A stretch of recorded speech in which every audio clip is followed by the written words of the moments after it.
नमस्कार। मैं मणि sir classes में आप सबका हार्दिक स्वागत है। आज हम एक महत्वपूर्ण विषय पर चर्चा करने जा रहे हैं। वह विषय है पीसीएस, आरओ और एआरओ में सामान्य हिंदी और निबंध के समय विषय पर। तो यहाँ पर चर्चा होगी निबंध पर विशेष करके, क्योंकि सामान्य हिंदी और निबंध का टॉपिक भी आपके सफलता के लिए एक महत्वपूर्ण पार्ट है। अक्सर लोग इसको बहुत ही दूसरे तरीके से देखते हैं, जीएस पर ज़्यादा फोकस करते हैं, हिंदी निबंध पर कम फोकस करते हैं। तो मेरा मानना है कि आपका सभी पक्ष मजबूत होगा, तभी आप सफलता के प्राप्त करेंगे। तो सामान्य हिंदी और निबंध का आपकी सफलता में बड़ी महत्वपूर्ण भूमिका है। जैसा कि हम जानते हैं, आगामी कुछ माह में आपको पीसीएस और हिंदी के मुख्य परीक्षा देने का अवसर मिलेगा, और इसको ध्यान में रख करके आज हम चर्चा करने जा रहे हैं निबंध के बारे में। अक्सर लोगों के जो हमारे प्रतियोगी छात्र हैं, उनकी ये समस्या आती है कि निबंध हम कैसे लिखें, और लिखने की बात तो ठीक है, लेकिन हमें निबंध में नंबर कैसे प्राप्त हों। तो भाई देखिए, लिखता तो हर कोई एग्जाम में है, 3 घंटे पेन सबकी चलती है, लेकिन सबको समान अंक प्राप्त नहीं होते। किसी को बहुत अच्छे नंबर मिलते हैं, किसी को औसत मिलते हैं, और किसी को बहुत ही कम मिलते हैं। तो अब ये कम हमें कैसे मिलता है, हम अच्छे नंबर कैसे प्राप्त करें, तो इसके लिए हम कुछ चर्चा करने जा रहे हैं। जैसा कि हम जानते हैं, निबंध एक महत्वपूर्ण टॉपिक होता है आपके सिलेक्शन का, और निबंध आप तभी अच्छा लिख पाएंगे जब आपका किसी विषय बिंदु पर एक गहन सोच हो।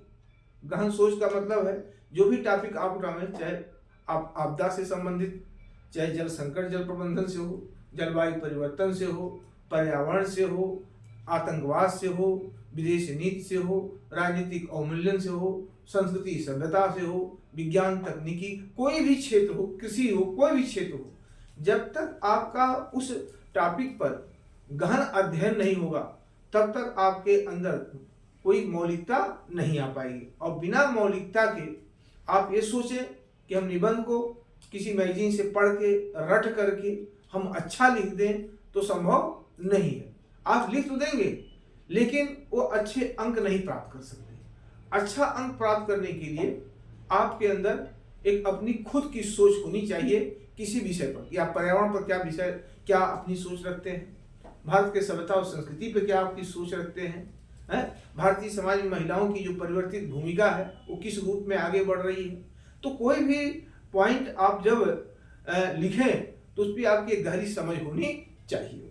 अब जैसे हम शुरुआत कैसे करें, तो कुछ हम उदाहरण के रूप में आपको देते हैं। देखिए, निबंध लिखते समय आपकी भाषा बहुत ही मौलिक हो, सरल हो, सहज हो, शब्दों का बार बार प्रयोग न हो, स्पेलिंग मिस्टेक न हो, और जो लिखें, जो बात आप कहना चाहें, वो किन्हीं किन्हीं घटनाओं से जुड़ा हुआ हो, कुछ स्पष्टता के साथ लिखें, है ना। ऐसे नहीं कि फैक्ट जो है कि फला रिपोर्ट के अनुसार, फला रिपोर्ट के अनुसार, आप अपने अनुसार उसको समझाने का प्रयास करिए कि हम जलवायु परिवर्तन पर क्या आज प्रयास किए जा रहे हैं, क्या होना चाहिए, क्या बाधाएं हैं। ये सारे विषय पर आपकी एक समझ होनी चाहिए, ताकि पढ़ते समय लगे कि आपने कुछ अच्छा प्रयास किया है। और अगर हम फैक्ट आधारित लिखेंगे, ये सम्मेलन, वो सम्मेलन, यहाँ हुआ, वहाँ हुआ, तो आपने अपनी कुछ खुद की सोच नहीं दिया, आपने खुद का सोच नहीं दिया। तो निबंध में आपकी मौलिकता झलकनी चाहिए कि हम किसी विषय पर एक गहन सोच रखते हैं। अब जैसे मान लीजिए कि प्राकृतिक आपदा है। अब आपदा पर एक निबंध आपको पीसीएस में, आरओ में अक्सर आता रहता है। अब जैसे आपदा क्या है, आपदा का प्रभाव क्या है, या प्राकृतिक आपदा के प्रबंधन और उसका प्रभाव क्या है, भारत में प्राकृतिक आपदा, या किसी एक टॉपिक पर, भूकंप पर भी ले लीजिए। भूकंप एक प्रमुख प्राकृतिक आपदा है, कारण और प्रभाव, ठीक, या बाढ़ और सूखा। तो हम लिखेंगे सभी भूकंप पर, लेकिन हमें बहुत ही तथ्यपरक तरीके से स्पष्टता के साथ किसी घटनाओं को लेकर के उसे व्यवहारिक रूप से देने का प्रयास करना चाहिए, जिससे हम अधिक से अधिक अंक अर्जित कर सकें। तो अब जैसे मान लीजिए कि आपदा, प्राकृतिक आपदा और उसका प्रभाव। तो देखिए आपदा क्या है? आपदा वह है जिसका हम पूर्वानुमान नहीं लगा सकते। एक आकस्मिक घटना है। हमारे धरातल पर दो प्रकार के बल काम करते हैं, एक अंतर्जात बल, एक बहिर्जात बल। तो पहले हम प्राकृतिक आपदा को समझाएं। प्रकृति शक्तियों के द्वारा उत्पन्न होता है और यह शक्तियां धरातल पर दो तरह से कार्य करती हैं। अंतर्जात बल के द्वारा सुनामी, भूकंप, ज्वालामुखी जैसे आपदाएं आती है, और बहिर्जात बल के द्वारा बाढ़, सूखा, चक्रवात, भूस्खलन, है ना, बादल फटना, हिमस्खलन, ये सारी घटनाएं घटित होती हैं। तो हम आपदाओं को दिखाएंगे और फिर ये कहेंगे कि भाई प्राकृतिक आपदा का सबसे अधिक प्रभाव कहाँ देखा जाता है। तो देखिए प्राकृतिक आपदा का सबसे अधिक प्रभाव कहाँ है, क्या है? उष्णकटिबंधीय मानसूनी जलवायु वाले देशों में देखा जाता है। क्यों देखा जाता है? क्योंकि यहाँ आपदा के सारे स्वरूप आपको दिखाई मिलेंगे। आप ऐसे स्पष्ट करिए कि आपदा के यहाँ सारे स्वरूप दिखाई मिलेंगे। वो कौन स्वरूप हो सकता है? जैसे इक्वेटोरियल क्लाइमेट है, तो इक्वेटोरियल क्लाइमेट में बाढ़ आ सकती है लेकिन सूखा नहीं पड़ सकता है। मौसमी जलवायु में सूखा पड़ेगा लेकिन बाढ़ नहीं आ सकती है। मानसून जलवायु में बाढ़ और सूखा दोनों है। भूकंप, ज्वालामुखी, सुनामी, तो इसका एक निश्चित क्षेत्र है, वो हर विश्व के कहीं कहीं विभिन्न भागों में इसका प्रभाव देखा जाता है। लेकिन जो बहिर्जात शक्तियों का प्रभाव है वो मानसून जलवायु वाले भागों में अधिक देखा जाता है। चक्रवात मानसून जलवायु वाले भागों में अधिक देखा जाता है। तो इसलिए हम कह सकते हैं कि प्राकृतिक आपदा का सर्वाधिक प्रभाव उष्णकटिबंधीय मानसून जलवायु। तो आप ऐसे लिखिए, किसी खाली ये लिख करके आगे मत बढ़िए कि प्राकृतिक आपदा का सर्वाधिक प्रभाव उष्णकटिबंधीय मानसून कैसे होता है, उसको भी स्पष्ट आप करिए। दूसरी चीज कि अब हम ये जानते हैं कि अब एक एक आपदा के रूप में ले लीजिए। भूकंप का थोड़ा सा चर्चा कर दीजिए, है ना, और भूकंप का चर्चा करिए, ज्वालामुखी चाहिए। जब भी चर्चा करिए किसी नवीन घटनाओं से कुछ जोड़ के करिए। क्या करिए? जोड़ करके चलिए। जैसे अभी आज का पेपर है, आज का पेपर है कि तिब्बत में जो है 6.1 की तीव्रता का भूकंप आया, जिसमें सैकड़ों लोग मारे गए, हजारों लोग बेघर हो गए। एक घटना है ना, तो ये भी आपदा के रूप में। इसके पहले टर्की में आया, जापान में आया, तो दो चार घटनाओं का उदाहरण लेकर के भूकंप को आगे बढ़िए। तो भूकंप आया, ज्वालामुखी आया, तो छोटे छोटे घटनाओं को लेकर के बाढ़ है, सूखा है, ये सारी चीजों को आप दर्शाते जाइए। अब आता है प्रबंधन। तो देखिए आपदा तो प्राकृतिक शक्तियों के द्वारा होता है। अब हम इसको रोक नहीं सकते क्योंकि प्राकृतिक शक्तियों पर हमारा बस नहीं है, तो हम प्राकृतिक आपदाओं को रोक नहीं सकते। लेकिन अगर हमारे पास प्रबंधन हो तो हम उसके प्रभाव को कम जरूर कर सकते हैं। आज विकसित देशों में पूंजी, तकनीकी, या हम ये कह सकते हैं उच्च कोटि का प्रबंधन होने के कारण विकासशील देशों की तुलना में प्राकृतिक आपदाओं का प्रभाव क्या है? कम रहता है। क्यों? क्योंकि उनके पास प्रबंधन उच्च कोटि का है। विकासशील देशों में पूंजी की कमी है, तकनीकी की कमी है, जागरूकता की कमी है ना, तमाम चीजें हैं, जिसके चलते क्या है, हम आपदा से अधिक प्रभावित होते हैं। अच्छा, आपदा में जो प्राकृतिक आपदा है, जैसे प्रबंधन की बात है, तो अब आपदा को स्वरूप को बढ़ावा दे रहा है। तो आज तो हम ये मान सकते हैं कि प्राकृतिक आपदा में जो भयावहता उत्पन्न हो रही है, इसमें क्या है, कई कारण हो सकते हैं, लेकिन हम एक कारण और जानते हैं, वह क्या है? भ्रष्टाचार। अब आप कहेंगे कि भ्रष्टाचार आपदाओं को कैसे बढ़ावा देता है ना? तो अभी हाल में कुछ घटना का तुलनात्मक अध्ययन कर लीजिए कि 7.1 की तीव्रता पर भूकंप आया जापान में, और उतने ही तीव्रता का भूकंप टर्की में आया। टर्की में 50,000 लोग मारे गए और जापान में 43 लोग मारे गए। ऐसा क्यों हुआ? तीव्रता एक ही है, समान तीव्रता का है, लेकिन जापान में कम लोग हताहत हुए और टर्की में अधिक हुए। क्योंकि टर्की में जो भूकंप आया जिस तीव्रता का, और जो मकान गिरे, वो मकान मानक के अनुरूप नहीं बने, भूकंप रोधी नहीं थे। वो जो मकान बने वो कहेंगे भ्रष्टाचार के कारण उसमें जो है मकान की जो डिजाइनिंग हो, चाहे उसका कंस्ट्रक्शन का जो वैल्यू हो, वो कमजोर रहा।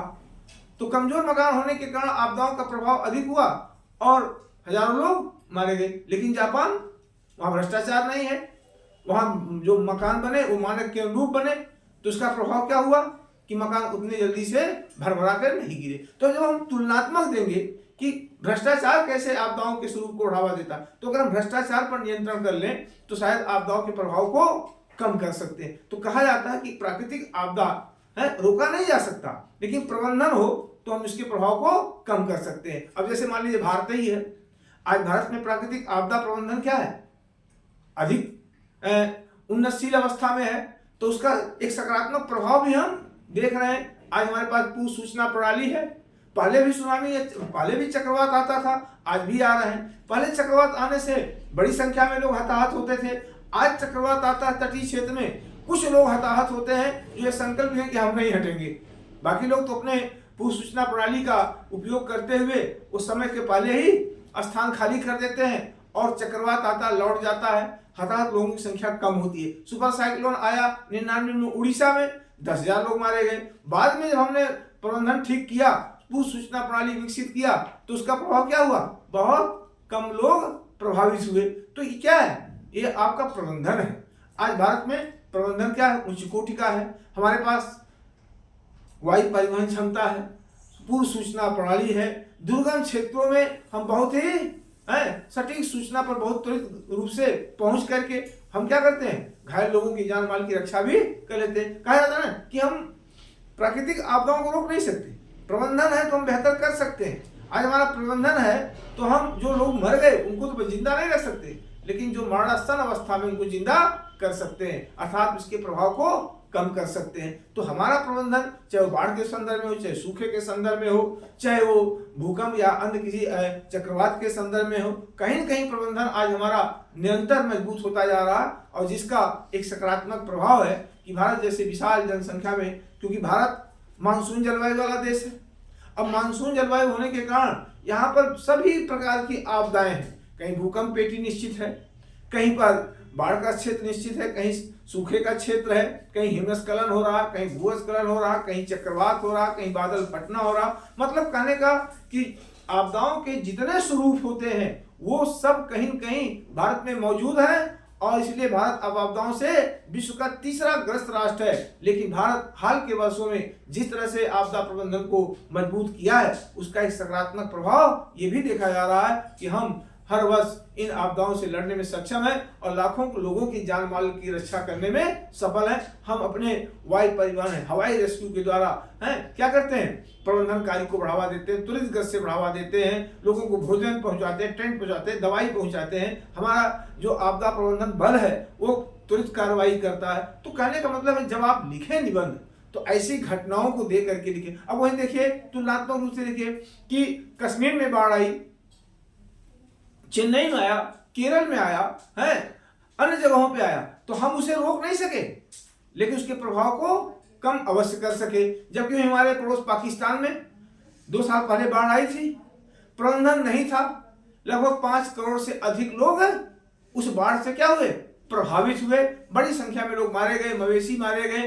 तो प्रबंधन अगर उच्च कोटि का होता तो शायद उसका प्रभाव उतना अधिक नहीं होता। कहने का आशय हमारा है कि हम जब प्राकृतिक आपदा लिखें तो पहले हम आपदा को स्पष्ट करें, आपदा के स्वरूप को स्पष्ट करें, आपदा के कारण को सब स्पष्ट करें, क्या क्या आपदाओं का, तो आपदाओं के कारण को स्पष्ट करें, फिर आपदा के प्रभाव को दर्शावें, अब प्रबंधन को बतावें, प्रबंधन क्या है, प्रबंधन अगर होगा तो उसका क्या असर होगा, तुलनात्मक रूप से प्रबंधन को स्पष्ट कीजिए और जितनी नई नई चीजें हैं, नई घटनाएं हैं, उनको इंक्लूड करिए और उसके बाद फिर सारांश में और क्या होना चाहिए। जब आप इस तरह से निबंध को लिखेंगे एक सोच के तहत, अपनी मौलिक सोच के तहत, जो आप पेपर, पत्रिकाओं, मैगजीनों को जो आप पढ़ते हैं उस आधार पर बेहतर देने का प्रयास करेंगे तो मुझे लगता है आप निबंध में बेहतर नंबर प्राप्त करेंगे। अभी हम सामान्य हिंदी और निबंध का एक नया बैच स्टार्ट किए हैं और प्रतिदिन हमारे बच्चे निबंध पर काम कर रहे हैं। जो आज हम इससे पढ़ाते हैं तो वो सब जो है लिख करके अगले दिन लाते हैं। तो 1-2 दिन तो इनका लेखन कार्य बहुत अच्छा नहीं था, लेकिन मैं देख रहा हूँ कि क्लास में जो बच्चे आ रहे हैं वो निरंतर अपने सुधार पे स्थिति में है और अब पहले की तुलना में बेहतर अच्छे से लिख रहे हैं। अब उनकी पकड़ क्या हो रही है, मजबूत होती जा रही। मैंने उस सबको एक लाइन में बता दिया कि भाई आप पेपर, पत्रिकाएं, योजनाओं, कुरुक्षेत्र ऐसे चीजों से जितना अधिक पढ़ करके अपनी सोच समझ विकसित करेंगे, मुझे लगता है कि आप निबंध बेहतर लिखेंगे और आपकी मौलिक सोच जो होगी वो आपको बेहतर अंक देगी। तो निबंध एक सोच है, एक विचार है विभिन्न मुद्दों का, और आप उस मुद्दों पर क्या अपनी राय रखते हैं बहुत ही सारगर्भित तरीके से, बहुत ही सरल भाषा से और विभिन्न घटनाओं को लेकर के जोड़ करके यदि आप ऐसा लिखते हैं तो मुझे लगता है कि आप अच्छा अंक प्राप्त करेंगे। यदि आपको किसी को भी हिंदी या निबंध की कोई प्रॉब्लम हो, जो हमारी योजना है PCS RO के लिए, तो अभी जो हमारा बैच हाल में स्टार्ट हुआ है, तो हम सामान्य हिंदी और निबंध के दोनों बैच स्टार्ट हुए हैं, चल रहे हैं एक साथ, और साथ साथ हम बहुत जल्द ही सामान्य हिंदी और निबंध का PCS RO का जो है टेस्ट सीरीज भी शुरू करने जा रहे हैं। और वो जो लोक सेवा आयोग के मानक के अनुरूप पेपर होगा, टाइमिंग होगा, क्योंकि आपको सफलता के लिए केवल जानकारी ही महत्वपूर्ण नहीं है, ज्ञान ही महत्वपूर्ण नहीं है, समय का प्रबंधन भी महत्वपूर्ण है। और बहुत से लोगों में समय का प्रबंधन बहुत ढंग से नहीं होता है, तो लास्ट क्वेश्चन उनका छूट जाता है। अगर एक भी क्वेश्चन आपका छूटा, 2 क्वेश्चन छूटा, तो आप सिलेक्शन से क्या है, तुरंत अपने को बाहर मानिए। ऐसे हो जाए तो ईश्वर की कृपा है, लेकिन अगर तो अब ये आपके क्वेश्चन कमजोर ना हो, समय इसके लिए बहुत महत्वपूर्ण होता है, और समय प्रबंधन आपको होना चाहिए, और समय प्रबंधन आपके अभ्यास से ही होता है। अगर आप ये सोचते हैं अभी डेट आ जाएगी, कोई घोषित होगा तब हम लिखना शुरू करेंगे, तो ये आपके विषय है। लेकिन मेरा मानना है कि आज से ही आप जो है अपना लेखन कौशल को निरंतर प्रयास करिए। आप संस्थान से नहीं जुड़ पा रहे हैं तो आप घर पे बैठ के लिखिए, लेकिन एक एक टॉपिक लो लिखिए। आप किसी को नहीं दिखा पा रहे हैं तो जो आप लिखते हैं किसी टॉपिक पर, उसको स्वयं से पढ़िए। जब आप पढ़ेंगे तो आपके अंदर खुद विचार आएगा कि अगर इसमें और हम बेहतर कुछ कर सकते थे, ये चीजें यहाँ न डाल करके यहाँ लिखना चाहिए था, या ऐसे लिखना चाहिए। तो आपकी कमियां आप स्व मूल्यांकन से भी कर सकते हैं, उन कमियों को दूर कर सकते हैं। तो भाई देखिए, अगर आपको सिलेक्शन लेना है तो हर पहलू पे आपको ध्यान देना है। हिंदी निबंध भी आपका एक महत्वपूर्ण टॉपिक है, इस पर आप निरंतर प्रयास करिए, और हमारी संस्था इस दिशा में प्रयास कर रही है। लोग जुड़ भी रहे हैं, मैं चाहता हूं कि आप भी संस्था से जुड़े। आप 2 और 3 दिन का फ्री डेमो क्लास है, उसको आप डेमो क्लास दे सकते हैं। जल्द ही मैं टेस्ट सीरीज शुरू करने जा रहा हूँ, और इन्हीं सब मेरा एक ही उद्देश्य है कि अगर आप संस्था से जुड़ते हैं तो आप जिस उद्देश्य के लिए आते हैं उसमें आप सफल हों, आपका संस्थान आपके लिए प्रासंगिक हो, यही हमारा उद्देश्य है। जय हिंद।